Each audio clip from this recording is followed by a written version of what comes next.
Well, hello and welcome to Future Ready Live. My name's Barry Payne. I'm here for Tom Hood. Wonderful opportunity as we're preparing for National Apprenticeship Week. But in this, we talk about topics that CPA, CGMAs tell their organizations and help them prepare for change and transformation. Um, I'm Barry. I'm Director of External Relations at AICPA and CIMA. We're the largest professional accounting and finance organization and body in the world. And today we're going to be talking about something that I know that Joanne and Alicia are passionate about as we prepare for something called National Apprenticeship Week. And that, funnily enough, is our apprenticeship program at AICPA. But I want to introduce Joanne to you first of all. Joanne is our Vice President of Pipeline and Apprenticeships for CGMA in Americas, in charge of elevating the CGMA, the Chartered Global Management Accountant designation, through our professional apprenticeship program. Say hello, Joanne. Hello, Barry and Alicia. I'm so happy to be here in advance of National Apprenticeship Week to be talking about our registered apprenticeship. Well, hello and good to hear you. Alicia, welcome. You're the supervisor for Baltimore County Schools in the Office of Career and Technical Education, and responsible for work-based learning and college research and development. And I hear that you are a huge exponent of the youth apprenticeship system there in Baltimore and Maryland. So say hello to our audience, Alicia. Hello, everyone. I'm really excited to be here to share with you the work that we're doing in Baltimore County related to youth apprenticeships. And good to have you here as well. So we are here a week out before a really important week in the whole of US economy and US social society. It's called National Apprenticeship Week. We've been working in the state of Maryland for just over a year now, as you both know. And just to give you some background behind our apprenticeship, it's the first ever professional apprenticeship in accounting and finance. We're very excited with the expansion of the system in white collar professions. And it covers three things. It covers the related instruction and the education, which is through the CGMA Finance Leadership Program. So all people get to be Chartered Global Management Accountants, part of this wonderful worldwide body of about 150,000 people. Secondly, there's an emphasis on tailored on-the-job training. And thirdly, a mentorship partnership. So Joanne, why don't you tell the audience a bit about what we're preparing for this National Apprenticeship Week and what are we celebrating next week? Well, thank you, Barry. It's a great opportunity to celebrate an increase in the number of programs, registered apprenticeship programs in the United States, and an expansion of the types of registered programs in the United States. There are now 600,000 registered apprentices in the U.S. in 27,000 registered occupations, and that's a fantastic growth of 64% on the number of apprentices over the last decade. And that's a lot to celebrate, and that's what we'll be talking about next week. Now, that's only in terms of a percentage of workforce, 1/8 of the level of the United Kingdom. And when you compare it to countries in the west of Europe and elsewhere, they're doing about 10 to 15 times better, but we certainly have a lot to celebrate. There's also a lot of growth in the types of professional apprenticeships and progression in the growth of professional and non-traditional apprenticeships, such as in IT, in nursing and teaching, and of course now in accounting and finance. And it makes a lot of sense because apprenticeships are proven models for workforce development. We're seeing growth in insurance apprenticeships with the Aon Chubb network, which we're so excited to be a part of. They're hosting events next week in 6 different regions of the country. That network puts on different events that assist employers with sharing best practices and how they can grow their own apprentices. So there's a lot to be celebrating next week. Yeah, and actually I'm off to Oklahoma, would you believe it? Yes. Next week to run a couple of panel events there, courtesy of Oklahoma State University, and some real curiosity about thinking in a more diverse manner. But how is Yes. how is And it we'll going? be doing our own events too in Maryland. In addition to our events in Oklahoma, we'll be doing a couple of events in Maryland and attending events elsewhere. Now, I have mentioned the good state of Maryland, Joanne. About a year ago, we launched this. How is the apprenticeship going in your view? It's beyond our wildest expectations. In terms of recognition, last year our apprenticeship was recognized by the United States Department of Labor as one of 3 innovative apprenticeships for last year. This year we're receiving recognition in terms of an award for our apprenticeship during National Apprenticeship Week. So we're so pleased and really humbled and honored with the recognition. Secondly, employers of all sizes are embracing our apprenticeship, and it Mm, just makes mm. sense. And you're so actively involved as our director of corporate relations in speaking to employers and making them aware of it. But it just makes sense because it's so agile, whether it's used for new hires like HP is using it with their new hires from HBCUs, whether it's used for upskilling as Aon is using it upskilling those in the finance and accounting team, or whether it's being used for reskilling, Liberty's Bank's innovative use of it to upskill tellers to move them onto the finance team. It's so versatile, so it makes sense. But the true tests, I think, of any apprenticeship are the learners progressing. And we're really seeing that they're moving through the program, through the training, and progressing through the exams. So we see enormous potential for growth of the program, and we're really pleased. Yeah, I'm glad that you mentioned some of those names that we deal with every day. I mean, they're phenomenal brands. Aon, HP. We've got Stanley Black and Decker, Sinclair, Care First in the state of Maryland. There, Alicia.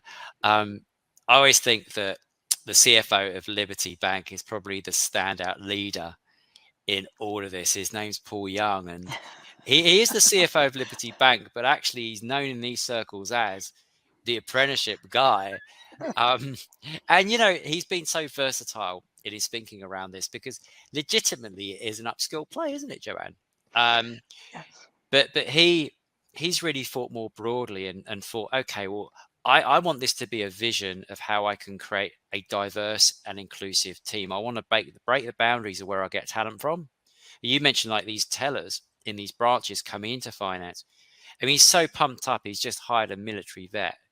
So to be able to get that diversity of thought and background and educational experience is phenomenal.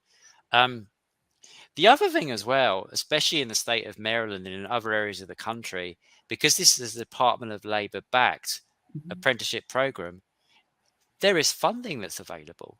So in certain situations, we've been able to offset funding, haven't we, from the cost of the educational program to make it cost neutral and to get tax credits in workplace credits and other things like that. So now a phenomenal early list of organizations. But one thing they do ask me, Joanne, is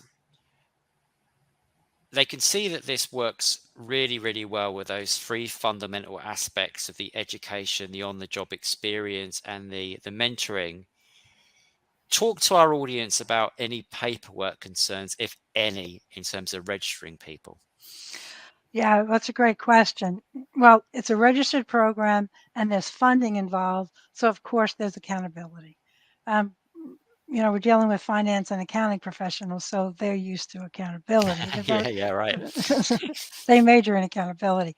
But in order to assist with registration and tracking, we have engaged the services of the Institute for American Apprenticeships, who are fantastic. We call them our concierge service that provide white glove service to our employers to ensure that they have all the help they need with registration and tracking.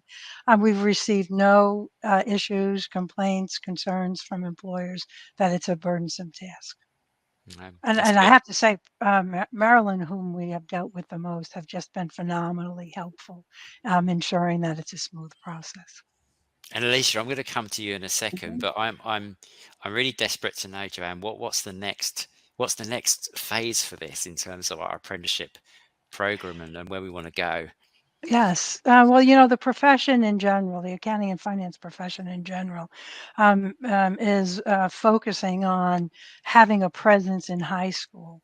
We're seeing it at the AICPA, the great work with the Center of Audit Quality with the programs they're developing in high school. And it makes great sense. AICPA research shows that 60% of college students who major in accounting and finance choose to do so by the time they're freshmen in college. So we need to have a presence in college and high school. We need to make high school students aware of their profession, their options, including accounting and finance. So that's why we have engaged in a pilot program in Maryland in which to make Maryland students um, uh, aware of accounting and finance as a career option through the finance leadership program using a youth apprenticeship option. So launching a youth apprenticeship option in Maryland is a high priority for us and what we're currently very engaged And what a segue, Alicia. Hi. That was perfect. It's funny that the next phase you're going to be talking about that next. So, well, welcome to LinkedIn Live, by the way. Thank you. We love having guests like yours, and the one. Thank you for the wonderful work that you do, by the way. Thank you. So tell us what youth apprenticeships is. How does it work? Well, Maryland just enacted some landmark legislation called Blueprint for Maryland's Future. And under this legislation, our goal is really to transform education for Maryland children. And youth apprenticeships are a major portion of that. Maryland is requiring that 45% of our graduates by 2031 have an industry recognized certification and or a youth apprenticeship.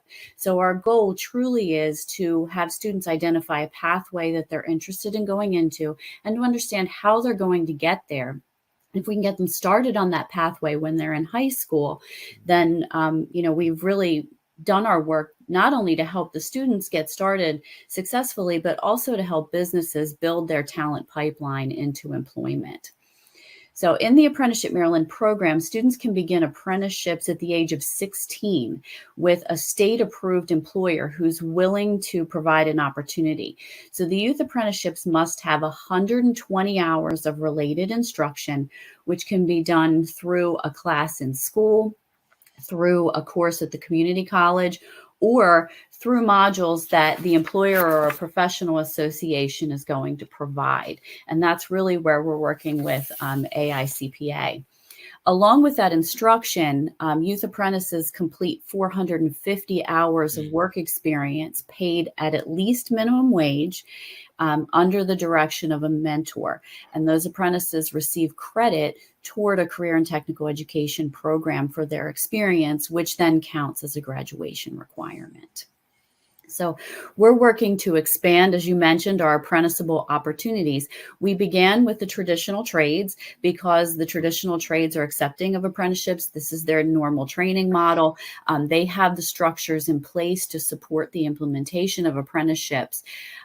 But we are, and in the traditional trades, the apprentices are able to complete the first year of their registered apprenticeships in many cases while they are still in high school. So when they graduate, they go into the registered apprenticeship with advanced standing and usually at a higher level of pay also because they have that first year under their belt. So because we've had success with this model, we're working to expand the opportunities into non-traditional areas like Joanne mentioned. So we're now apprenticing students in childcare, video production, healthcare services, IT, and of course, accounting and HR. We begin the process by working with the employer to determine what that related instruction should be. So we talk to the employer and ask, what are the skills that you want a student to have coming into this experience? And then we determine how the students can gain that instruction before they go into the placement, or the instruction can be concurrent while they are in the placement. So this allows for the students to tap into the expertise of their mentors and professionals in the field as they're working through their related instruction to provide that support for them. So the students then report to their apprenticeship sites And that allows them to meet their graduation requirements and to meet the needs of the businesses. So we have some flexible scheduling available to them. We have the traditional model for work study kind of situations where a student may come to school in the morning and then leave and go to work in the afternoon. We also have every other day models where a student would take their graduation requirement courses one day and then the next day go to work for a full day, and they rotate those schedules. And then we have scheduling where we have semester schedules where a student may take all their coursework in one semester and then be able to work full time in the other semester. And that really allows for flexibility for the employers to determine what their needs are, what are their work days like, when do they need students to be there. And it allows students, of course, to meet their graduation requirements. We also have the opportunity for students to do some hours in the summertime so that they can work full time and get sort of a full work experience in the summertime to see what the field is going to, be like day to day. And then they switch into one of the models I mentioned during the school year. Generally, they're beginning their hours after junior year and then continuing into their apprenticeship during the school year, during their senior year. The goal is to have those 450 hours completed before they graduate from high school. Wow. I wish I was. I mean, obviously, I'm not of school age. I think that's pretty obvious to the audience. But oh my goodness gracious! Oh wow! Just very, very briefly, right? Because I work with employers a lot. And try to get into their minds. What support is available for the employer and student? Just briefly, Alicia. Sure. So we have a structure set up. Of course, we are working with students. They're young, and for many of them, this is their first job. And that's the first requirement that we ask of an employer, is that they understand that these are kids and they're 16 years old, 17 years old, and they may not have worked before. So we provide support there to help them with that workplace readiness. But this is also an opportunity for the employer to truly train a student in the way they want them to be trained. You're getting them really before they've developed bad habits, let me say it that way. So under our structure in Baltimore County, each high school has a work-based learning coordinator at the school, and that person gets to know the kids. That person is instructing the students in career development and workplace readiness. That person is also monitoring the related instruction for a student. So the work-based learning coordinator is building networks within the community into positions that a student may want to go into. We know from career development that it's hard for a student to become what they haven't seen, and they don't know what they don't know. So how is a student supposed to learn what is beyond the traditional careers that they think of: doctor, nurse, lawyer, teacher, firefighter, chef? It's not common for a kid to say, I want to be an HR professional.